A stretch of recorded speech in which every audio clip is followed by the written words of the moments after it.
আমাদের ছেলেগুলো কেমন দেখতে দেখতে বড় হয়ে গেল, তাই না রোহিণী? সেই দেখো, অন্যায় করুক আর যাই করুক, সংসারের কথাই তো ভাবলো। ছেলেটা না বুঝে মিছিমিছি বকলুম, খারাপ লাগছে খুব। আর রাজাটাও দেখো, ভালো ভাবেনি, হয়তো হয়তো ভুল ভেবেছে, কিন্তু আমাদের কথাই তো ভেবেছে, তাই না?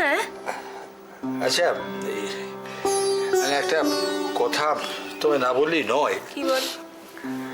এই যে তুমি রাজাকে নিয়ে এলে, রাজা সুজনের সঙ্গে কলেজে পড়বে, কোচিংয়ে যাবে, সব তো ঠিকই আছে, কোনো বলার কিছু নেই, কিন্তু মানে এতে একটা খরচ খরচা আছে। মানে আমাদের যা অবস্থা এখন, মানে সংসারের। সে কথা আমি ভাবিনি তা নয়, কিন্তু কি করি বলো দেখিনি। তখন আমি, দাদা বলেছিল একবার, ছেলেটার খরচাপাতি তুই কিছু নে, কিন্তু কি করে নি বলো তো? তোমার সম্মানের কথা ভেবে আমি তো হাত পেতে নিতে পারলুম না। না না না না, তুমি যা করেছো তুমি ঠিকই করেছো। আসলে টাকা পয়সা এমন তলানিতে গিয়ে ঠেকেছে না, যাকে যা হোক ঠাকুরের ইচ্ছায় একটা কিছু ব্যবস্থা হয়ে যাবে, বুঝলে? করতেই হবে। হ্যাঁ গো, সন্দীপ এখনো ফেরেনি? না, ফেরেনি। ও, ফেরেনি, ফিরে আসবে। যাও গিয়ে শুয়ে পড়ো, আমি একটু অপেক্ষা করি ওর জন্যে। ছেলেটা না ফেরা অবধি আমার চোখে ঘুম আসবে না। তুমি যাও, শুয়ে পড়ো গিয়ে। ঠিক আছে।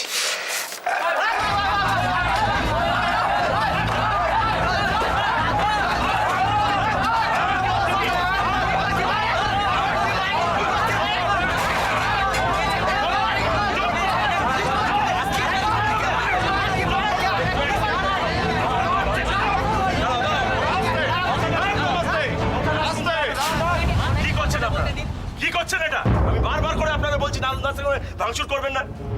আপনার এখানে অপারেশন থিয়েটার রয়েছে, অন্য সব পেশেন্টরা রয়েছে, তারা সব মৃত্যুর সঙ্গে লড়াই করছে। আমি বুঝতে পেরেছি, বারবার এক কথা বলছি, এইসব ভাঙচুর করলে কি আপনাদের পেশেন্ট ফিরে আসবে?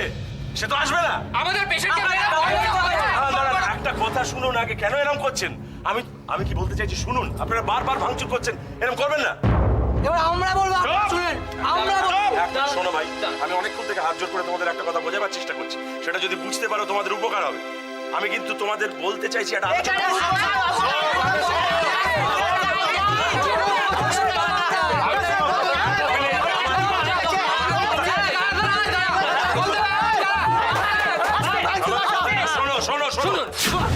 আমার কথাটা শোনো ভাই, আমি যেটা বলছি।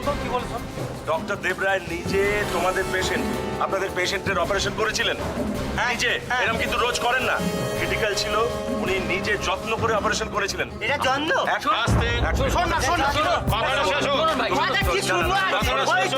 বুঝতে পেরেছি।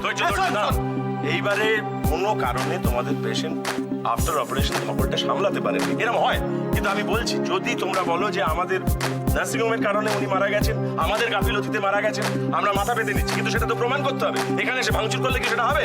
এক মিনিট, তুমি কথা বলবে না, আমার কথা শুনতে হবে সব, নাহলে কিন্তু আমি বলতে চাইছি, আমি দেখতে হবে কি কারণে উনি মারা গেছেন। সেটা করার একটাই উপায়, পোস্টমর্টেম।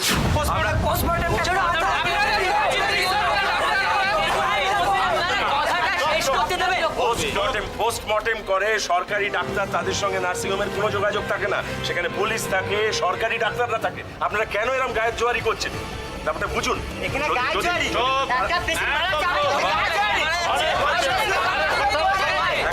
যদি দেখা যায় পোস্টমর্টেমের পর আমাদের গাফিলতিতে উনি মারা গেছেন,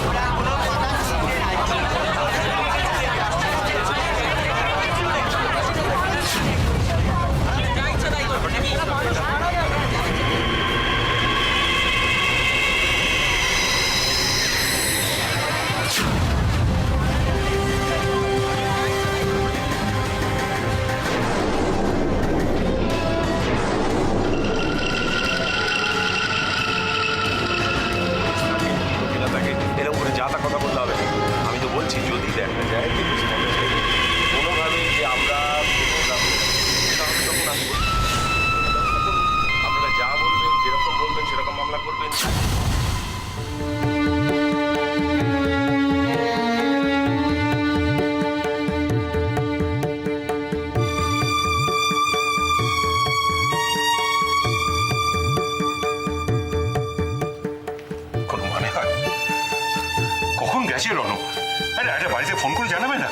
বুঝতে পারছি না আমার কতটা টেনশন হচ্ছে। তো শুধু টেনশন করছো কেন? রণ তো বলেছে ও সব সামলে নেবে। এত টেনশন করে কোনো লাভ আছে? সব সামলে নেবে? তুমি কি বলছো? তুমি নিজেই জানো না সব সামলে নেবে? সামলানো এতটা সোজা? এত সোজা? আরে পেশেন্ট পার্টি আজকাল কিরকম তুমি জানো না? ওরা যা ইচ্ছে তাই করতে পারে, যা ইচ্ছে তাই করতে পারে। সুধা, সুধা তুই আমার ফোনটা চেষ্টা করে দেখ তো, চেষ্টা করতো মা। আমি দেখছি।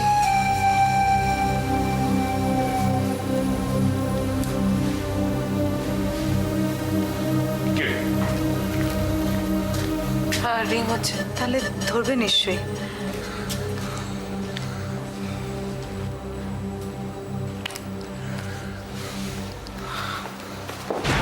কি হলো?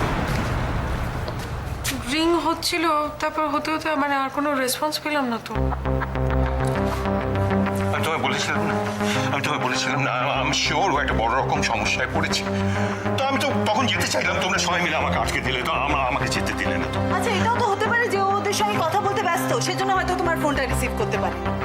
সেটা নয়, সেটা হতে পারে না, কারণ ওখানে একটা নিশ্চয়ই কিছু গন্ডগোল হচ্ছে। এত গন্ডগোল, এত আওয়াজ হচ্ছে যে ও ফোনটা বাজছে বুঝতে পারছে না। বলছিলাম কি আমি একবার নার্সিংহোমে যাব। কি বলছিস কি? তুই কোথায় যাবি?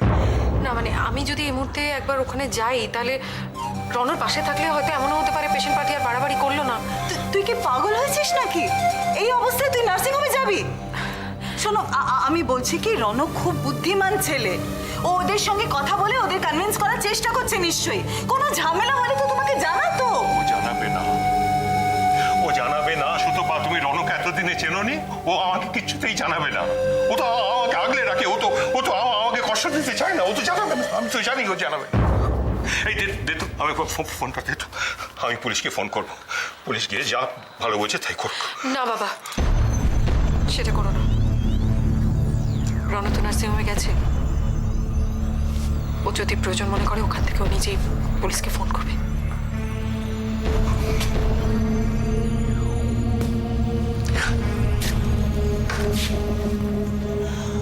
ও এমন বিপদে পারবো, এমন বিপদে পড়বো কে জানতো। ছেলেটার এত ভালো অপারেশন হলো, একটা সাকসেসফুল অপারেশন, রেসপন্স করলো ভালো। He was coming out of this. কি হয়েছে গো? তোমার কি হয়েছে? কি হয়েছে? তুমি না, ওই মাথাটা একটু ঘুরে গেল, কিছু না। তুমি এসো, এসো এখানে বসো। বসো না গো। আগে বসো। না, আমি ঠিক আছে। করো না, আগে তুমি বসো এখানে। শুধু চিন্তা করে নিজের শরীরটাকে খারাপ করছে। কি যে করো না তুমি বাবা।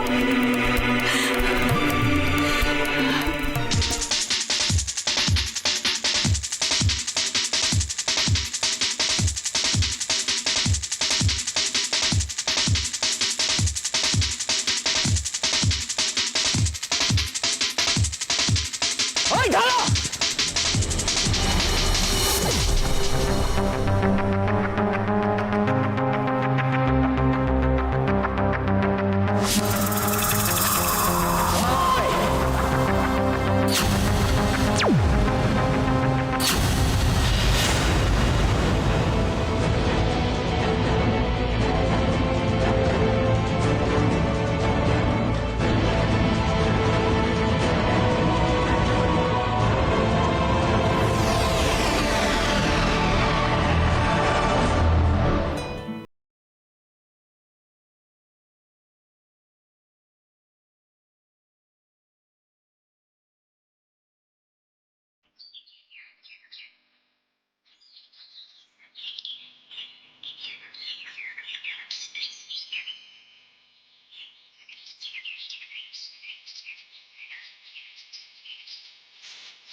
সুন্দর ঘর। সত্যি খুব সুন্দর না? Are you Bengali, sir? Yes. কোন দেশ? হোয়াট? ঐতিহাসিক কোন দেশ থেকে আইছেন, ভারত না বাংলাদেশ? আমরা ভারত থেকে আসছি। আপনি? আমি বাংলাদেশ। সেই যে কবে দেশ থেকে আইছি, ইংরাজি কইতে কইতে একদম হাঁপায় গেছি। আমি ফজল। নমস্কার, আমি সৈকত আর আমার স্ত্রী অপর্ণা। তাহলে আপনারা যতদিন থাকবেন আপনার লগে বাংলাতেই কথা বলবেন। হ্যাঁ হ্যাঁ, নিশ্চয়ই নিশ্চয়ই। চলি তাহলে। আচ্ছা আচ্ছা, থ্যাংক ইউ। আচ্ছা শোনো, অপর্ণা, পৃথিবীর যে প্রান্তেই যাও না কেন একজন না একজন বাঙালির সঙ্গে ঠিক দেখা হয়ে যাবে, তাই না? ঠিক বলেছো। আচ্ছা শোনো না, তুমি আমার কথাটা শোনো। কি বলো? বাড়িতে একটা ফোন করতে হবে তো, ফোনটা কোথায়? এই তো। আরে এক মিনিট, আমাদের বাড়ি যেখানে না, মানে পৃথিবীর অন্য প্রান্ত তো, সেখানে এখন মধ্যরাত্রির। তুমি কি এখন ফোন করতে চাইছো? সেটা কি ভালো হবে? আমার মনে হয় তার চেয়ে বরং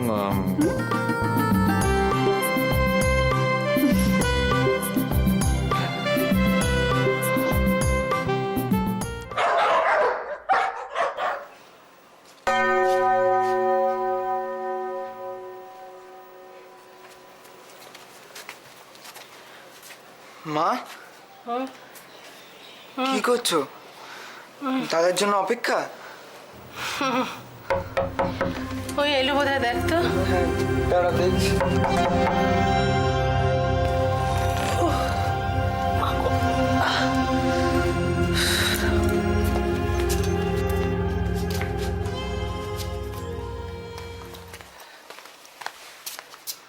মা, ওই তো এসে গেছিস। আরে আজকে এত দেরি হলো কেন? আরে আর বলো না, নার্সিংহোম থেকে বেরোচ্ছি একটা উটকো ঝামেলা হয়ে গেল। কি আবার হলো? দুপুরবেলা স্যার একটা সার্জারি করেছিলেন একটা পেশেন্টের। হ্যাঁ। সন্ধ্যাবেলা হঠাৎ সেই পেশেন্ট মারা গেল। ও মা গো। আর তারপরে যা হয়, পেশেন্টের বাড়ির লোকেরা এসে একেবারে চেঁচামেচি ভাঙচুর যাচ্ছে। আরে তোর লাকি টাকিনি তো? হ্যাঁ। না গো, আমার লাগেনি। আরে বাবা, তোমার মতো যার মা আছে আর সেই মার যার আশীর্বাদ আছে, তার কিছু হয়। ও আচ্ছা, শুধু মায়ের আশীর্বাদটার কথাই বললি? কেন কেন কেন? হ্যাঁ, তারাপীঠের তারা মার আশীর্বাদ কথাটা তুই বললি না? মা কত কষ্ট করে বয়ে বয়ে নিয়ে এলো। মা তো সবসময় কেন আমার পেছনে লাগবে? তুই বল আমার। তুই শুধু দাদা কি আদর করবে, আমায় করবে না? দেখেছিস কিনা রিং শুটে দেখ। আচ্ছা সত্যি আমি কেন এত চিন্তা করি বলতো? হ্যাঁ, তোরাই তো আমার দুটো হাত, আমার জোরের জায়গা, তাই না? একদম চিন্তা করবো না, বল? হ্যাঁ, একদম করবো না তো। না গো মা, কিন্তু জানো, আমার চিন্তাটা আবার অন্য জায়গায় হচ্ছে। অফিসে এরকম একটা ঝামেলা হয়ে গেল, এটা জলটা কদ্দূর করাবে? স্যার কোনো প্রবলেমে পড়বেন না তো?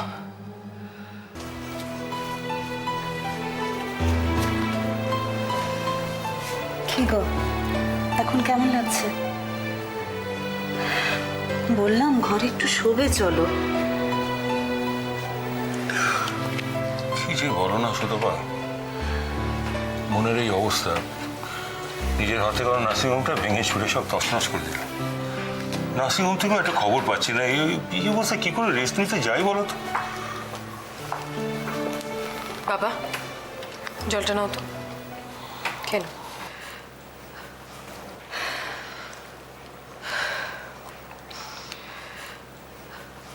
এখন শরীরটা একটু ভালো লাগছে? তোমার মাথা ঘোরাটা একটু কম মনে হচ্ছে বাবা? হ্যাঁ রে মা, কিন্তু এত রাত হয়ে গেল এখনো রনও ফিরলো না তো। ফিরবে, ও তো একটা ঝামেলা মেটাতে গেছে, ঠিক ফিরে আসবে। তুমি ও নিয়ে কিছু টেনশন করো না প্লিজ। তুই আমার ফোনটা দে তো, আমি নিজে একবার ওর সঙ্গে কথা বলি। কেন? এই তো রনি ফিরিস, এসো। রনো, তুমি গেলে একটা কোনো খবর পেলাম না, তখন থেকে আমি টেনশনে। না না, আমি এমন একটা অবস্থার মধ্যে পড়ে গেলাম, আপনি বিশ্বাস আহা, ওকে একটু বসতে দাও না, বসো। হ্যাঁ বসো বসো। হ্যাঁ, সব ঠিক আছে তো? হ্যাঁ, সমস্ত কিছু ঠিক আছে। আপনি চিন্তা করবেন না, আমি পেশেন্ট পার্টির সঙ্গে কথা বলে সব ব্যবস্থা করে এসেছি।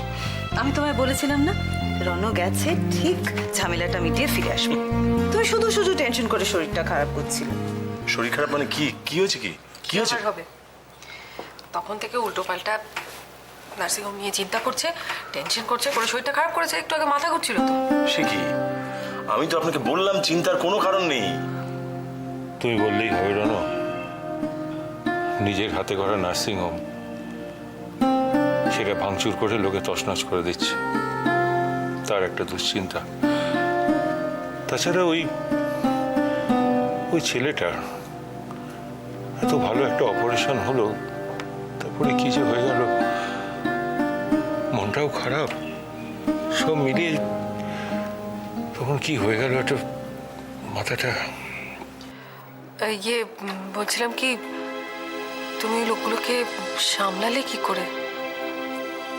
মানে ওরা তোমাকে আবার কিছু করেনি তো? কেন, ওরা আমাকে কি করবে? না না, সামলাতে অবশ্য একটু মানে অসুবিধা হয়েছিল। মানে ওরা এমন একটা অ্যাটিটিউড করছিল। ওরা আমার কথা জিজ্ঞেস করেনি? ওরা তো বারে বারে আপনারই খোঁজ করছিল। মানে ওদের ধারণা যে নার্সিংহোমের অবহেলাতেই পেশেন্টের মৃত্যু হয়েছে। অবহেলা মানে? আমরা পেশেন্টকে নেগলেক্ট করি? না না, এটা তো ঠিক কথা নয়।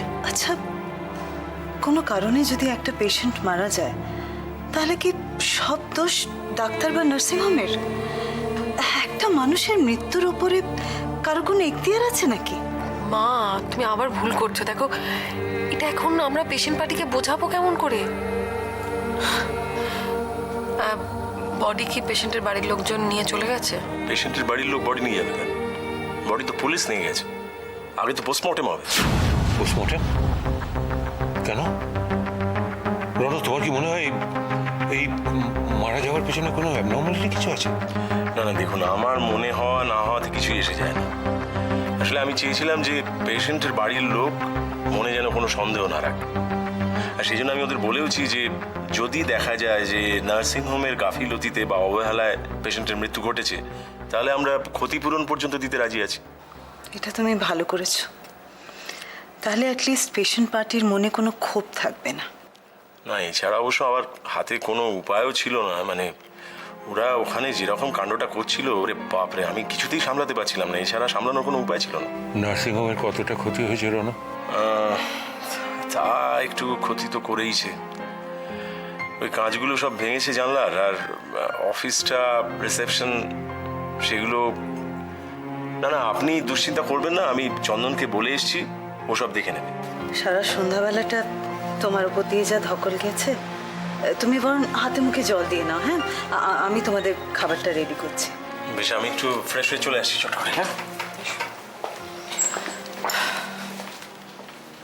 সত্যি রণ না থাকলে যে কি হতো।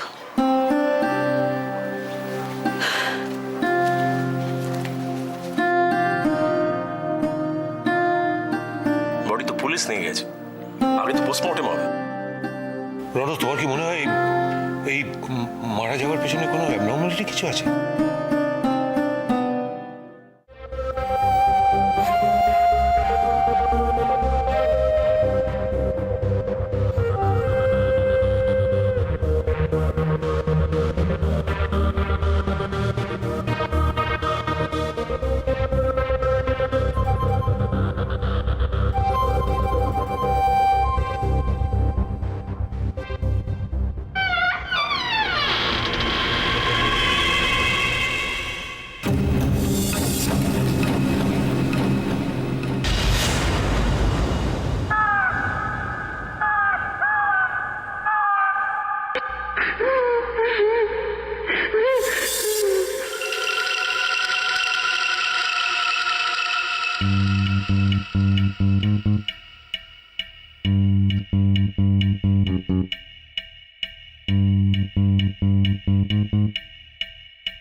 কিছু বলো তো, তুমি আমাকে বকো, আমাকে অপমান করো, যা খুশি তাই করো, প্লিজ এভাবে চুপ করে থেকো না।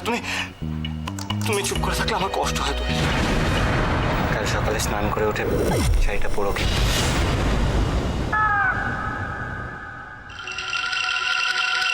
দোয়েলের ব্যাপারে কোনো কথা বল চন্দা, প্লিজ আর একবারও দোয়েলের কথা বলবে না। ওর সাথে কথা বলাটাই বেকার।